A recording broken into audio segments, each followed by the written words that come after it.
Cu, sedap dengan apple. Apple. Nak tahu dok?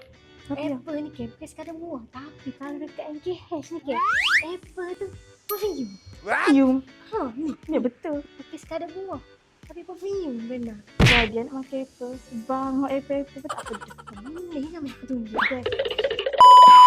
Anda mesti tak percaya kan? Dekat NKH Apple bukan sekadar Apple tapi Apple air freshener yang bersaiz 9ml. Datangi dengan botol yang bentuk seakan-akan Apple dan mempunyai pelbagai warna yang berbeza. Untuk harganya pula, jangan risau. Harga retail hanyalah RM8 sahaja untuk satu pizza. Tapi kalau anda buat pembelian secara borong iaitu minimal 10 botol, anda akan dapat dengan harga RM4.50 sahaja. Tapi kalau anda buat pembelian lagi banyak, anda akan dapat dengan harga lagi murah. Contoh, kalau anda buat pembelian sebanyak 20 botol, harga hanya RM4. Tapi kalau anda buat pembelian sebanyak 100 botol, anda akan dapat dengan harga RM3 sahaja. Wow, murah. Lepas tu, apa lagi menarik Syu? Yang lagi menariknya, anda boleh pilih warna botol dan juga warna tali untuk kesukaan anda. Macam dekat tangan saya ni, kita ada warna biru, hijau, oren dan juga warna purple. Selain daripada tu, kat NKH kami menyediakan pelbagai pilihan wangian untuk couple view.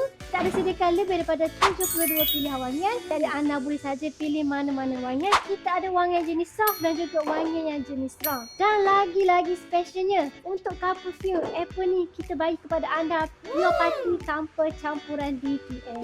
Jadi anda dah tengok kan, Apple yang ada dekat NKH bukan sekadar Apple tapi Apple couple view. Jadi kalau anda nak borong 10 botol, 10 wangian dan 10 jenis warna botol pun boleh saja. Yang penting walk in ke NKH. Okey, kita klik link di bio saya. Jadi kalau video ni lalu anda punya FYP, anda jangan lupa repost untuk bagi info kepada kenal yang lain. Dan juga jangan lupa dengan tagline kami ketahanan dan kehadiran wangi anda terutama kami. Ingat tagline kami, ingat NKH Perfume. Bye bye.